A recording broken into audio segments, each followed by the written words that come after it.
Olá amigos e amigas, eu sou Bruno Macedo, este é o seu canal financeiro. No vídeo de hoje nós vamos prosseguir aí sobre a declaração de imposto de renda do ano de 2021, relativo ao ano de exercício de 2020, e vamos falar hoje sobre criptoativos, as criptomoedas e tokens e o eventual pagamento de imposto, de DARF, quando for o caso nestes tipos de ativos, nesta modalidade de ativos. Para a declaração dos seus criptoativos, você iria vir lá na declaração de ajuste anual, um software que eu vou deixar aqui na descrição para os colegas, em bens e direitos. E aí você colocaria o campo novo e iria preencher. Então vamos mostrar como você faz a declaração dos seus criptoativos. Para declarar Bitcoin ou BTC, o código agora é 81, criptoativo Bitcoin BTC. E aí você coloca se foi adquirido no Brasil, caso o país 105, ou por exemplo Estados Unidos, se não me engano, 249. Deixa eu até confirmar aqui para os colegas. Exatamente 249, no meu caso aqui é no próprio 105, que é o padrão. Embaixo, na discriminação, você coloca, eu pelo menos coloco assim, né? BTC, código da cripto, o nome da cripto, Bitcoin e a quantidade em reais que foram investidos. No caso, eu investi este valor aqui em reais. E quanto de cripto você possui, né? Daquela cripto específica, já considerando taxas e demais emolumentos para fazer essa compra. Se você tinha posições em 31 de dezembro de 2019, vai aparecer aqui. Caso não, estará zerado. E aqui você bota a posição final em 31 de 12 de 2020, sem considerar a valorização. Aqui é o valor que você investiu, o valor que você desprendeu, que saiu do seu bolso para comprar cripto. Se valorizou um monte, parabéns. Para a Receita, você precisa informar o valor de aquisição. Se por acaso você fez a aquisição de outras criptos, no caso você vai botar o código 82 para outras criptos que não Bitcoin. Então Ethereum, Cardano e uma série de outras, você coloca código 82. E a dinâmica é a mesma, localização só no Brasil ou no exterior, a discriminação, o nome da cripto e a quantidade em reais e em cripto que você fez a aquisição. Se tinha a posição em 31 de 12 de 2019 e a sua posição final, a adquirida, custo de aquisição, em 31 de 12 de 2020. Se, no entanto, o criptoativo que você adquiriu é um token, aí o código é 89. E aí a dinâmica se repete. O país de localização, no caso aqui o BitTorrent, que é um token, que é BTT, BitTorrent, o valor investido, a quantidade em cripto, posição em 31 de 12 de 2019, posição em 31 de 12 de 2020. Aí você faz isso para cada uma das criptos que você possui, se é Bitcoin, se é uma outra criptomoeda ou se é um token, e para fins de declaração é só isso, não tem mistério algum. Essas são as posições que você terminou comprado lá em 31 de dezembro de 2020. Mas Bruno, e os ganhos de capital, né? E os eventuais trades em criptomoedas que eu fiz ao longo do ano de 2020?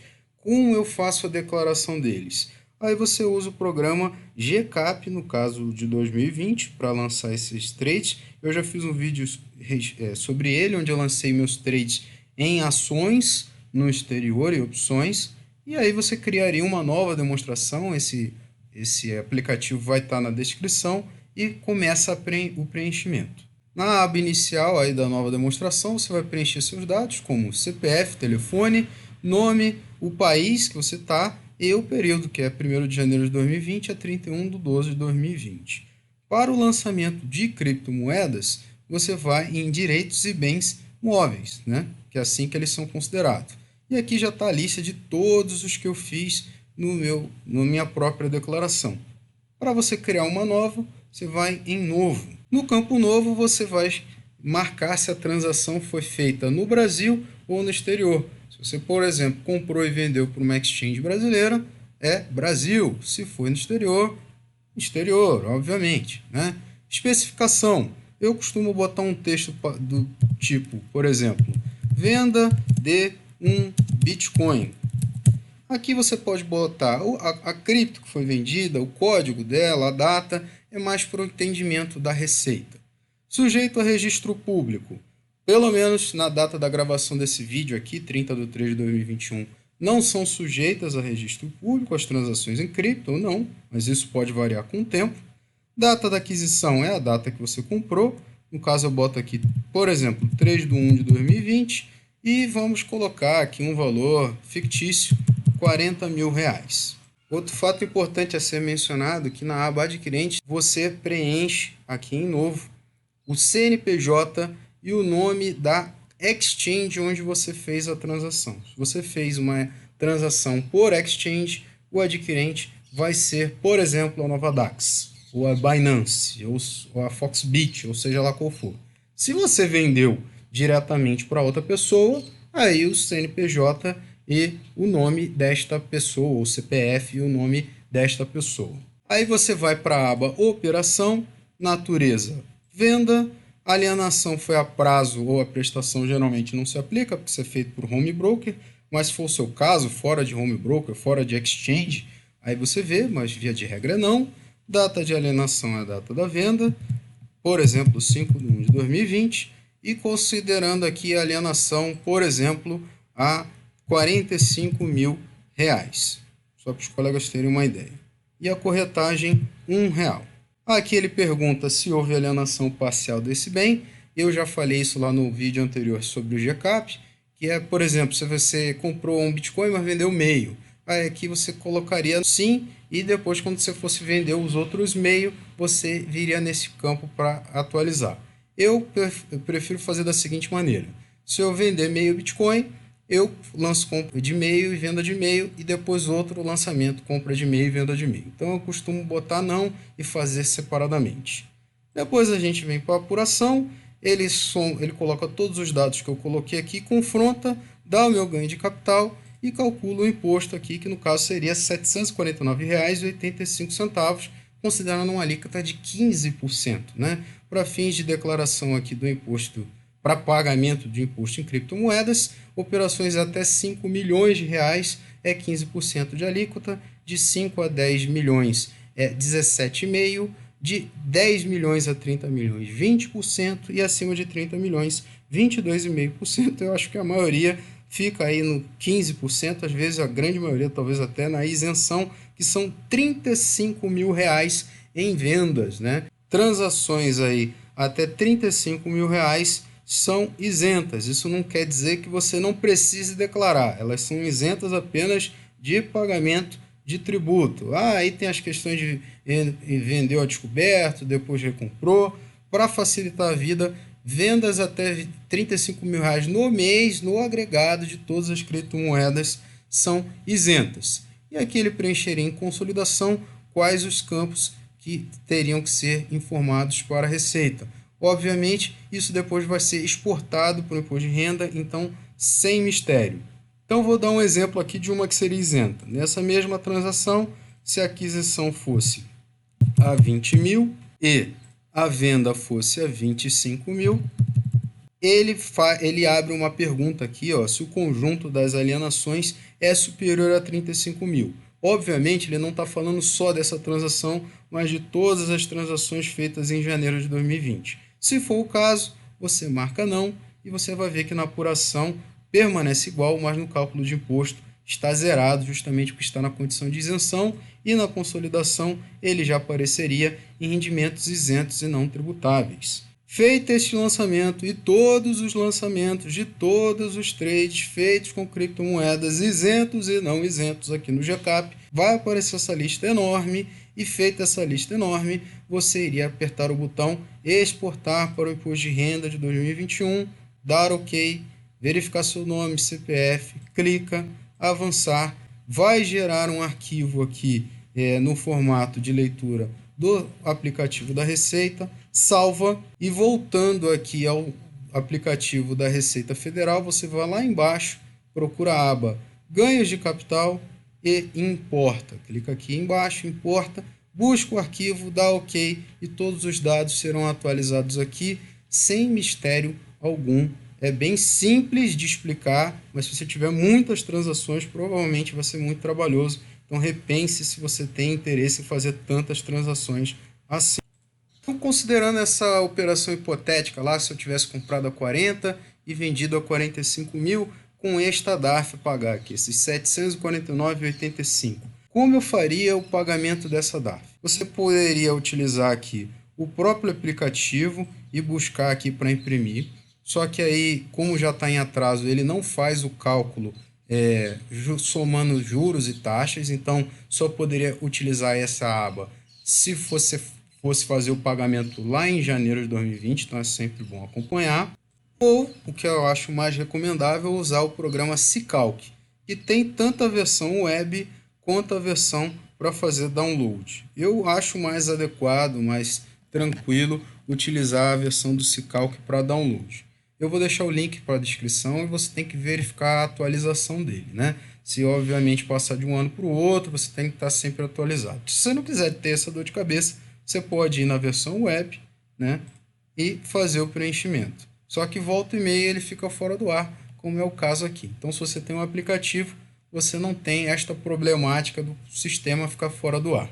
Até por isso, eu nem vou falar dela neste momento. Então, no aplicativo do Sicalc, né, que é a versão que você baixa para o seu computador, ele vai abrir esse texto padrão, dá continuar. Aqui você vai colocar o código do seu município. No caso, o meu é São Paulo, então eu vou buscar aqui São Paulo. Tá? Vou buscar aqui SP e busco o código do meu município, São Paulo. Meu município, no caso, o município que você está residindo, que você está vivendo para pagar os tributos, tá? Não é o seu de nascença, por exemplo. Utilizar. E aqui, se eu clico embaixo, né, já está ali em cima, eu dou OK, ele já preenche com São Paulo SP. A opção é a número 1, que é a padrão, e clico em continuar. Ele aqui já coloca como padrão a data do dia que você está, né? Se você tiver com a versão atualizada, se não tiver com a versão atualizada, lembre-se de atualizar e você vai preencher os códigos aqui embaixo. O código que você vai preencher é 4600 e aí você dá um tab. Se você clicar com o botão aqui do lado, ele dá E. Então aperta o tab e é ganho na alienação de bens, né? E o mês que você vai preencher, no caso que a gente fez o nosso exemplo, era janeiro de 2020. Então 01/20, um tab. Venceria, né, ou melhor, venceu 28/2/2020, então está com atraso. E aí a gente pega o valor em reais que a gente viu lá no GCAP, né? R$ 749,85. Preenche aqui, 749,85. Data da alienação foi a data que a gente vendeu, 5/1/2020, 2 dígitos para o ano. Essa questão do artigo 39 aqui é uma questão específica de imóveis, não se aplica ao caso, então a gente deixa não. Então, dá mais um tab e calcular. E aqui ele já faz o cálculo, né, colocando já o valor de multa, né, que seria o caso se fosse para pagar hoje. Seria R$ 149,97. Se você fizer o cálculo amanhã, já vai ter uma multa a mais. Então, não pague em atraso, que sempre dá esse probleminha. Aí você vem aqui em DARF, preenche nome, telefone, seu CPF, senão não consegue, pode botar uma observação aqui, ó. Operações em cripto do mês de janeiro de 2020, por exemplo. O telefone pode ser celular, só para falar para os colegas, você pode ter opção com código de barras, que é até mais fácil para pagamento, e sem código de barras. E aí eu clico em imprimir. No caso aqui, no imprimir, ele veio para a opção salvar em PDF. Eu dou um nome qualquer aqui, cripto janeiro 2020, salvo na área de trabalho e a gente pode abrir para ver como é que tá. Salvo. E aí ele já preencheu a DARF com todos os meus dados, com o valor de multa, com tudo a ser pago. Então, mesmo eu tendo marcado aqui que eu queria com código de barras, como foi caso com multa, vem sem. E aí você vai ter que levar num caixa pessoal, né, e fazer o pagamento. É um pouco mais complicado. Talvez se você utilizar um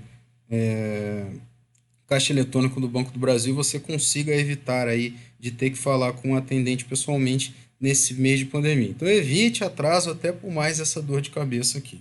E obviamente, eu acho que nem precisava frisar, mas eu friso. Se você teve prejuízo, você não precisa emitir DARF, né? Porque DARF se paga sobre lucro. E outro fator muito importante a ser mencionado é que não existe compensação de criptos, né? De prejuízos. Então, pelo menos pela lei, não está definido aí se você fez um trade no prejuízo, fizer outro com lucro, você compensa aí para fins de pagamento, né? Até porque a isenção é bem grande, né? Também fica dúbio aí se você pode fazer dentro do mesmo mês. Agora, de um mês para o outro, com certeza não tem aí essa previsão, como tem, por exemplo, no caso das ações. Então, veja bem se você vai fazer a transação, se vai sair no prejuízo, porque não é tão simples como o caso das ações, por exemplo, e das opções. Então, pelo vídeo de hoje é isso. Deixo na tela e na descrição links úteis, como esse da declaração de ajuste anual de 2021, que a gente usou no vídeo de hoje, do Carnê Leão, que a gente já mostrou em vídeos anteriores, para você lançar, por exemplo, ganhos do AdSense, de dividendos no exterior, do Hotmart, e a gente já fez vídeo a respeito. O GCAP 2020, que a gente mostrou no vídeo de hoje, para aí os ganhos de capital com os trades em cripto, mas também trades com ações e opções no exterior. Está no link da playlist aí de imposto de renda. Se mesmo assim permaneceram dúvidas, tem o grupo do Telegram do seu canal financeiro de compartilhamento de conteúdo. Se você entrar e respeitar os colegas, será muito bem-vindo. Link na descrição. Na tela as minhas redes sociais. Agradeço você ter assistido esse vídeo. Um abraço fundo do coração e até uma próxima oportunidade.